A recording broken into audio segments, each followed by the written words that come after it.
So eto na nga po mga idol, Los Angeles Lakers, JJ Redick may panibagong lineup. Dalton Knecht ipra-priority sa starting 5 na lineup. Sisiguraduhin ng kanilang pagkapanalo sa next game kontra sa kupunan ng Orlando Magic. Well, bago natin yan ipagpatuloy pag-usapan mga idol, please huwag niyo muna kakalimutan na mag-like and subscribe sa ating channel. Maraming salamat po. Mga kaibigan, na lang naman natin na kahit nga po kompleto na ang original na starting 5 na lineup ng Los Angeles Lakers ay natalo pa rin sila sa kanilang huling naging laban kontra sa Chicago Bulls. And so far kung titignan ho ninyo, given naman na si LeBron James hindi pa makagawa ng 100% na ganyang tunay na galing dahil nga kagagaling pa lang sa injury. Kapag ang isang player mga idol kagagaling pa lang sa injury, hindi pa yan masyadong makakapag-ambag ng puntos sa kanyang kupunan. So ang tanong ng karamihan ay bakit ginamit si LeBron bakit pinaglaro kung hindi pa naman daw fully recovered o kung hindi naman daw makakapag-ambag ng puntos sa Lakers. Well, hindi naman talaga totally na hindi nakapag-ambag hindi lang talaga ganoon ka-agresibo ang galaw at kilos ni LeBron dahil syempre inaalalayan niya pa yung kanyang sarili. Pero nakita nyo naman, nakasalalay naman nakalalay naman dyan etong si Luka Doncic at si Austin Reeves, which is silang dalawang highest leading scorer nga po ng Los Angeles Lakers. Pero yung ginamit na starting 5 na lineup nga po ng Lakers mga idol, nakita naman natin yung iba doon hindi naman masyadong nakakapuntos o nakakagawa ng magandang highlights.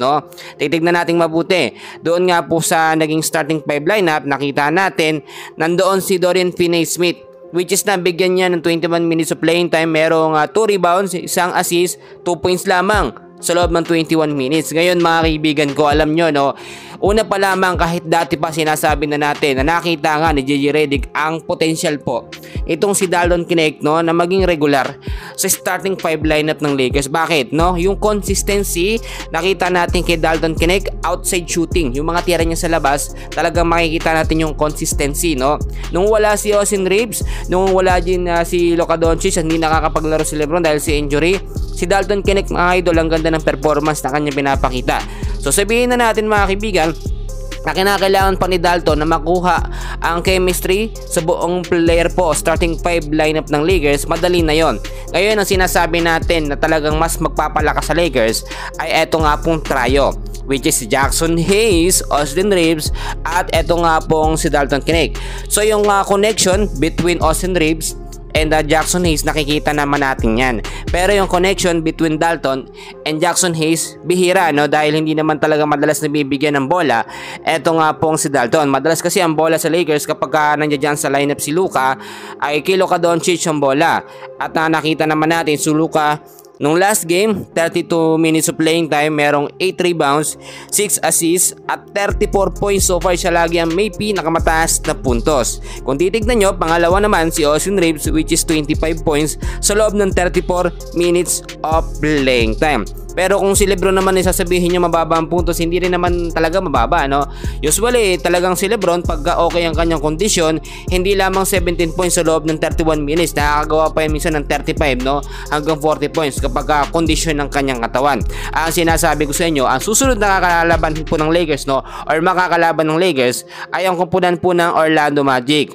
Sa East mga kaibigan, sa Eastern Conference, eto nga pong Orlando Magic ay nasa pang-8 pwesto o nasa 8 po sa standings. Samantalang ang Los Angeles Lakers naman ay naglalaro lamang sa top 3 hanggang top 4. Pero ngayon nasa top 4 sila mga kaibigan sa Western Conference.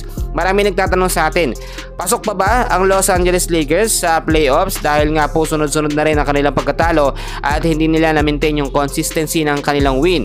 Well mga kaibigan, sinasabi ko sa inyo, may ilang games pa ang Los Angeles Lakers at kapag manalo lamang sila, na sinasabi ko sa inyong 5 sunod-sunod na panalo, ay sigurado pa rin ang kanilang pagkapasok sa playoffs. Ngayon kasi mga kaibigan, tinitignan natin dito yung accuracy ng mga player na ginagamit nga po nito si JJ Redick. At kung nakuha naman ni JJ Redick yung tamang line up, depende sa team na kanilang mga kalaban, sure ball na mananalo tayo ang Los Angeles Lakers. Ngayon, sino-sino nga ba ang mga starting po na lineup na gagamitin starting 5 lineup na gagamitin ng Lakers kontra sa kupunan ng Orlando Magic?